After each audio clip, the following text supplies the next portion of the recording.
one of the things that I said in the last podcast is when a man is working his recovery, when he is sober, he is working on the marriage, even though that may not be a direct thing that they're working on yet. And there reaches a point where, the wife hears this invitation, either directly or a prompting, that maybe it's beginning to be time to work on the relationship itself, to work on the marriage.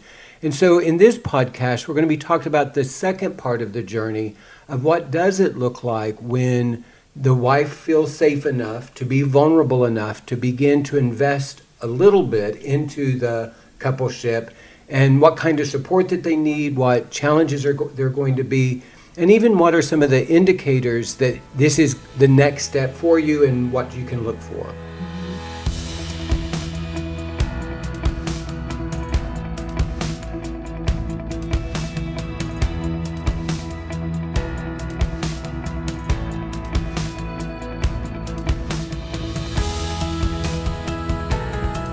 Welcome to the Faithful and True podcast. I'm Randy Everett, your co-host. I don't often introduce myself, so I thought Good job. I was overdue. Let's talk about me for a minute. We're here with our host, Dr. Greg Miller, and once again, we have been blessed by the presence of Debbie Laaser, LMFT, Director of Faithful and True, and all-around great gal. It's all on your business card. I print those the up. Great gal part. The great gal part is especially true.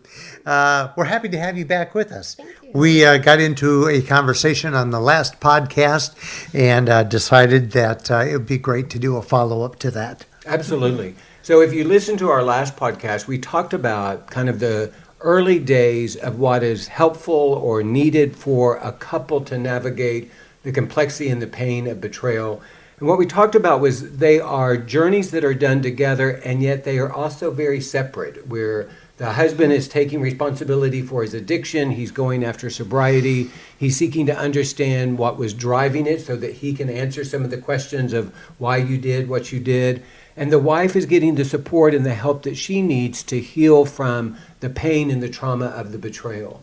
And so one of the things that I said in the last podcast is when a man is working his recovery, when he is sober, he is working on the marriage, even though that may not be a direct thing that they're working on yet. And there reaches a point where, the wife hears this invitation, either directly or a prompting, that maybe it's beginning to be time to work on the relationship itself, to work on the marriage. And so in this podcast, we're going to be talking about the second part of the journey of what does it look like when the wife feels safe enough to be vulnerable enough to begin to invest a little bit into the coupleship, and what kind of support that they need, what challenges they're going to be, and even what are some of the indicators that this is the next step for you and what you can look for. Mm-hmm. Well, I've noticed in working with women, and because we have opportunities for them to come to a workshop and work on their own journey, as well as get involved in virtual or in-person groups here and individual counseling, they have a lot of opportunities to work on themselves. And I do notice that after a time, it seems like they're aware that they are changing some. They're just taking in some new ideas about what it is to respond to things and be in a healthier place, or slow life down, or pay more attention to what they're feeling and be more articulate about what they're needing. And it's almost like, I feel like it's time to add more of that couples piece. Mm-hmm. And I love it when they just sense that. It's like, this has been great. I have some great people out there now that are supportive of me, and my desire is still to grow my relationship with my husband. Right. So I like that. We believe in starting that as soon as she's ready to start that. And there are some that believe in, keeping this separate for a long, long time, but we like to introduce marriage work when she's ready to do that, and when we have evidence of enough safety between the two of them that we can put them in a room together and be able to have safe conversations. Right. One of the patterns that I see is sometimes, and this was true for Beth and I, once we opened ourselves, and really it was Beth, once Beth was more open to the relationship, we would stumble into intimacy and connection. We might have a connecting conversation. We might accidentally have fun together. We might go out and spend time with the boys and realize that we were connecting in that. And I think one of the things that can happen early on is that can be very disorienting. I remember distinctly the first conversation that Beth and I had that didn't have anything to do with my addiction, the betrayal, my recovery, and we just stumbled into a conversation about tortilla soup. And it wasn't obviously a big topic, but it was just a nice point of connection. And I think what can happen for couples is when they stumble into connection, it can generate hope and it can also generate fear. I'll be working with a guy and we'll be talking and he'll say, I don't know what happened. We had this great weekend, we had fun, and then all of a sudden it was like she picked a fight on Sunday night. And she said, and he would go, well, maybe we didn't have a good time. I go, no. What may be true is you actually did have a great connection. It was fun. And maybe she got scared, and the way of coping with her fear was to pick that fight. And so I think one of the indicators that a couple might need help with some marriage or couples work is they're stumbling into intimacy, they're stumbling into connection, and they're not quite sure what to do with that. And therefore, one of the really important parts of this next season, or part 2 of recovery, is being able to identify and talk about what you're feeling and thinking. And having talked to many wives who's had this situation, I think one of the things I hear most is that I'm really afraid we had a great Saturday night, and now I bet he thinks I'm all fine. Mm-hmm. You know, and so, and yet she's not confident enough to share that all without help. Right. And that's where couples work, and it turns into marriage work, is helping someone to bring out those feelings and thoughts that are in there that could keep them very stuck if they're not talked about. Well, and what is true is working with the men, they do want to feel like everything is fine. You know. Well, therein lies our problem. I know. Yeah. Yes. We're landing on all the something. men. Is that one of the things I try to communicate to men is don't try to judge tomorrow based upon how today went. Y'all might have a great connection today, and tomorrow there may be a great disconnection. Today there may be a lot of distance, and tomorrow there's a lot of connection. So allow each moment to be its own, and don't try to make a projection about the future, especially early on, given what's happening today. But I do think what's true is we do want to try to read any messages of hope we possibly can. Suppose, yeah. We do want to believe that maybe things are getting better, and there is this part of us that wants, if things are getting better, that means that maybe I don't have to do as much work. And we want men to understand, even if things are getting better, even if you're moving forward on your own journey in recovery or in your coupleship, there continues to be work that has to be done. So accepting that, that we don't all have to be at the same place emotionally every single day. And she may be having a very sad trigger day, and he may be having a very hopeful, happy day. And that's okay. And the coupleship can still move forward if they can just accept that they're where they need to be for that time. And that it doesn't necessarily mean they've lost vision or hope for things that change. I think, again, we put too much emphasis on smaller things that are happening, day-by-day things, events, or a nice dinner or whatever, instead of looking at the big picture and where they're going, what they've done so far, the work they've put in, the hope they have, the hope that others are holding for them, knowing that they're just where they need to be. This is where all couples are at about 6 months. Right. Crazy places, up and down, all around, normalizing it for them so that they don't just trust their own moment of happiness or lack of for what the future's going to bring. Well, and that idea that can we commit to going to dinner, that doesn't mean we have to commit for the rest of our lives. We can decide that we want to go away for a weekend, and that doesn't mean that everything is okay or that's going to say something about the future. And I do think that anxiety of, whatever decision I'm making now means I'm making these in the future gets too overwhelming. So even helping people to understand you can make a decision about this moment, and then you will need to make a decision later on, but you don't have to make that decision right now. Mm-hmm. So bringing into this next season is also that idea that both of you have choices.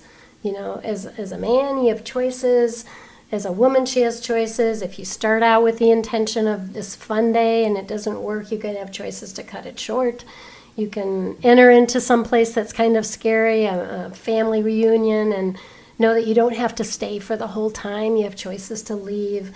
I think helping people to practice having choices and live them out, making those choices within their setting, is one of the ways we ground that idea that they don't need to be victimized, or something doesn't always have to be following the same routine. You know, I think one of the things that gets exposed in this season is how much of our life is driven by a sense of obligation. And for many of us, there's this operating system that's kind of unconscious, but it's this, I'm supposed to do this, or I have to do this, or this is the way it's done. And I do think it's very empowering for people to recognize, oh, I do have choices. You know, something as simple as a family reunion. Well, the expectation is we will be there for the entire time. And yeah, maybe that's the expectation. And maybe out of the past, you've stayed, you didn't want to stay for the whole time. You just felt obligated.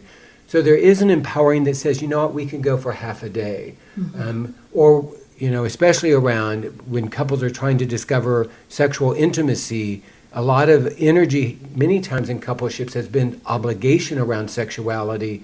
And to get really clear, we can go and have a nice dinner, and that doesn't mean that we have to have some sort of sexual experience after that.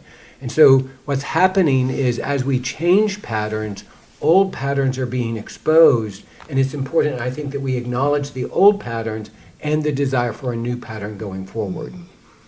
Yeah, and I think in all of this, our couples hopefully have learned enough about being intentional that they are talking about real things and what's happening and planning for things, both that might go well and might not go well, so that they have options when they're out and about, and they're aware of when they need to change plans because they're fatigued or they've over-invested in something.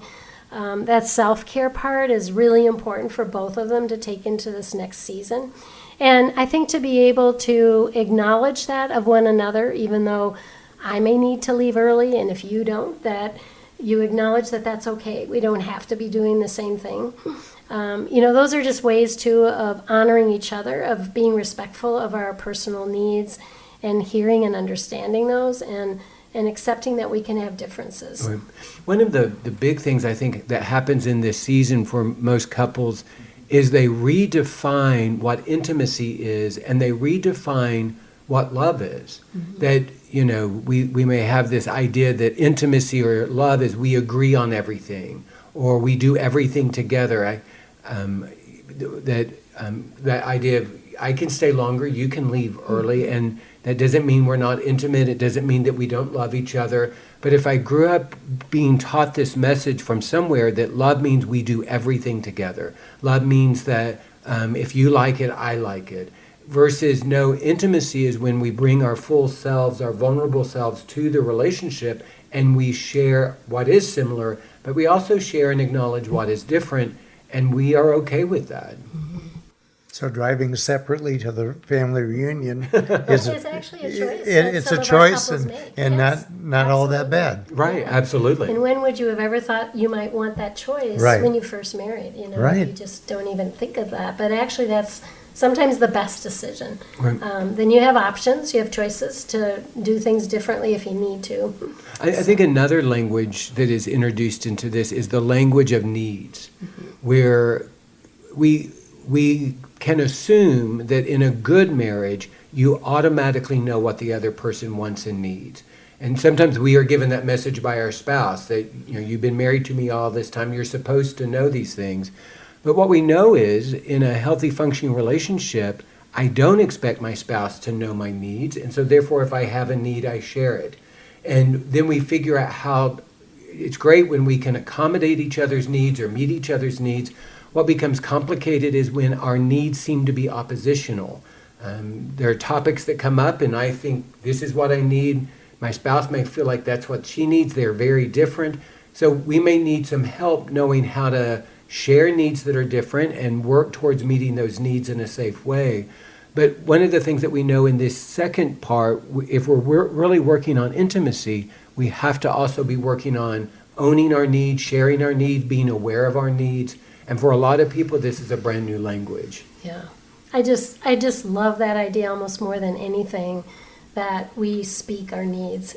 I drive a lot, as people sometimes know, because I go visiting family and so forth. But one of my favorite little blurbs on the Wisconsin highway is, until we can read each other's minds, use your blinker. Yeah, right. I love that. And it's like, that's a marital thing. Yeah. Right. Because we cannot read each other's minds. So Yeah. tell your spouse where you're going, what you're thinking and needing. Turn on your blinker. Turn on the blinker. Oh, I love that. I know. Isn't that great?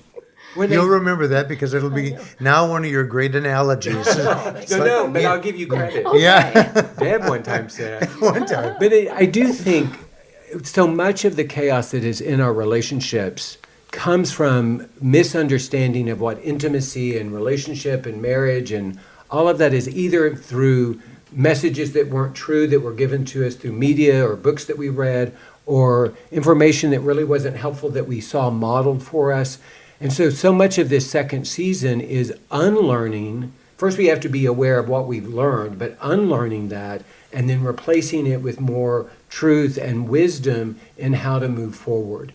One of the challenging parts of this is, this is my perspective, is when we are able to shift from that blame place to that ownership place. And one of the things I often will say to a man, especially early in recovery, is you have hurt your wife and you are not responsible for all of her hurts. And you are not the one to tell her that.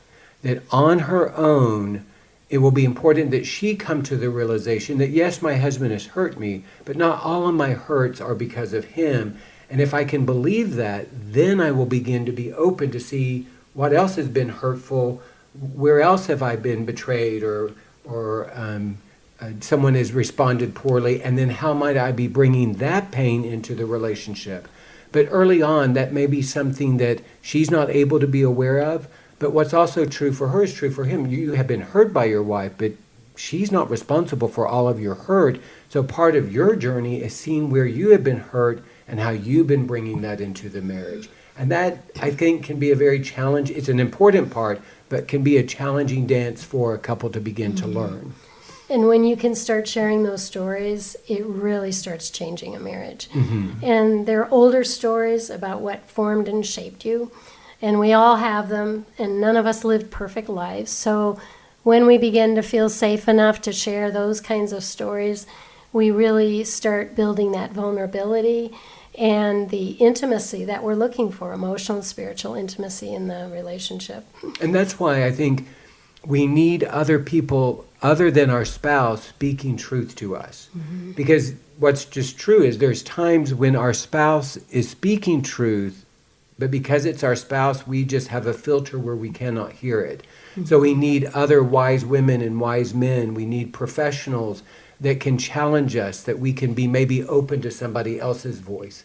And you've heard me, if you've listened to podcasts, you probably have heard me talk about one of the prayers that I think is so helpful is when there is something that we would like for our spouse to hear, and they cannot hear it from us, simply to pray, God, will you please bring a voice into their life that can speak truth that they can hear. And because we do need to hear the truth, and because of the chaos and the pain in our marriages, sometimes we can't hear it from our spouse. That's just true. And we can hear it from somebody else. Yeah. We've touched on this some, but I want to speak about it again because I think in this next season, another important piece to growing is that piece of being a safe person. And we use that word safety kind of, I don't know, a lot. A lot. But I think it's really important to dig down to specifically what we mean by that. And I know we've written a chapter about that in our Toolkit for Growth when Mark and I wrote some of those chapters. But safety emotionally, spiritually, financially, sexually are all important things to look at, because as I say to anyone I'm speaking to, none of us are squeaky clean safe all the time. It's something we can work on the rest of our life. And if we can at least know some of the things on a list, and we do list a bunch of things in terms of how we communicate with other people in this chapter, it's interesting that we hadn't even thought about some of those things before. Interrupting someone a lot. Sarcasm is not seen as being healthy in the relationship. Of course, blaming, taking inventory about, you're just like your dad, and you talk just like your mom. No wonder we have trouble in our marriage. All of those things we create a lot of lack of safety. And the more unsafe we are with each other, the more distance we're going to create, because that's just what we do to be safe.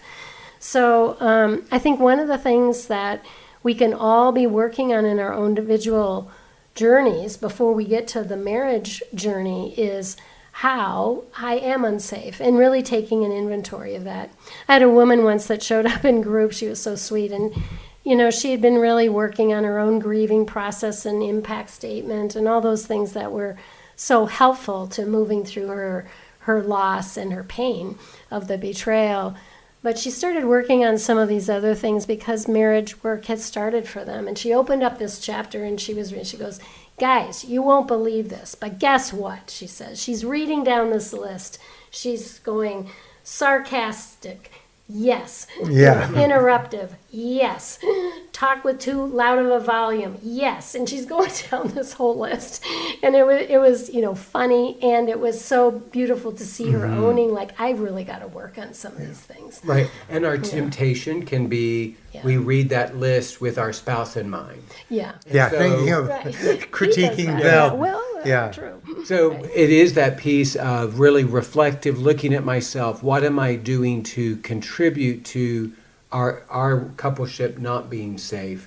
And it is tone, it's words, it's patterns, and just being aware that I make choices that contribute to our relationship not being safe. And when I become aware of that, I go back and own that. Yes, I did this. And when we're talking about ownership, we often talk about the fact it's not just acknowledgement, but it's also the fact that you create a plan to change and you implement that plan. And so sometimes we feel like, oh, I've done enough if I just apologize and say, oh, yeah, I did that. But if it's, I did that again. Yeah, I did that again. Too many agains begin to minimize the acknowledgement piece. And that's why we have to find ways to do it differently. If I have a pattern of raising my voice and name calling, and that's something I really work on, yes, I may fall back into that pattern once or twice. I go back and apologize. I'm so sorry. I'm working on this. These are some things that I'm doing to try to change that. But without that second part, it just feels empty over time. Absolutely.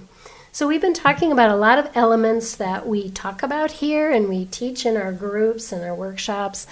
And, I guess I just wanted to make a note that these are also things that have been brought into our marriages, each of us, because of what we have learned in our life. They have created the patterns that contribute to how we do this as a couple.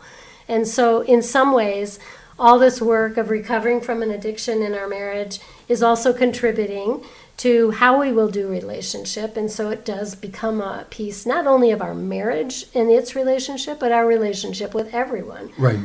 We use all of these skills, and if we're doing a good job, Right. in terms of our relationship with our kids and our friends and our bosses and everybody. Well, it's the idea that if I'm going to choose recovery, every aspect of my life will recover. Mm-hmm. And so it's not just about stopping a behavior, it is that journey of transformation. And so how I parent, how I am an employee, how I relate to my neighbors, all of that is going to be transformed if I'm genuinely doing that deeper work. I can perform in my marriage temporarily, but long term, I can't continue a performance. At some point, my authenticity is going to leak out. Mm-hmm. And that's why we're wanting it to be that deeper journey of that inner transformation that can't be performed, that can't be acted, but really is a genuine expression of the work that's being done inside of us. So the second stage really includes, doesn't it, Satir's wonderful saying that addiction, if we're dealing with that in our marriage, is a problem, and it's a big problem, and it's not the only problem. Right. And as I think we accept that in this next stage, we begin to see that everything we're working on, whether it's how we're healing, what we believe we need to heal, or how we're stopping behaviors, or anything else, leads to patterns we're also noticing about ourselves. And as we get better at analyzing those and making decisions about which ones need changing, we're then building a relationship too. Do you have some awareness, given the years that you've done this, that in this second season, what can be some of the things, or where are some of the places that couples get stuck or derailed, where this can be a pattern, or this is one of those challenging places, or this typically is a place that people experience resistance? Are there any kind of generalities that you could speak to?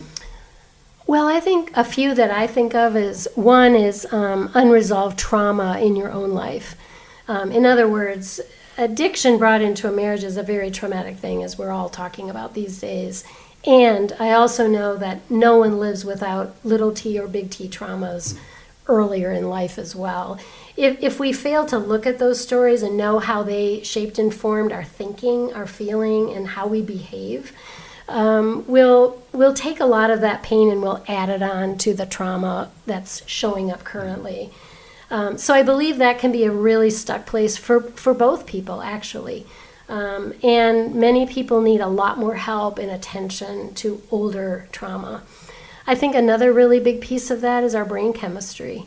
And some of that we are inheriting from our parents. Some of it is formed by our own trauma in life. And we need to take a look at things like anxiety and depression, ADD, OCD, sleep apnea, all of those issues that create even bigger issues when we're trying to manage those within a relationship and hope for someone else to notice them enough to make their changes so I can feel better about where I am, or my lack of limitations for things I can or cannot do. I think another one is just the things we've learned in our churches and especially in our homes, our belief systems about our spiritual life. I'm finding that one to be a very big one these days. I would say, because that was one of the ones that came to my mind, is what I would say is simplistic faith. That when you've been given a faith experience of certitude that is very simple, it's this way or that way, it's that either or, you're either right or wrong, good or bad, in or out. If your faith is too simplistic, then it doesn't engage the complexity of life.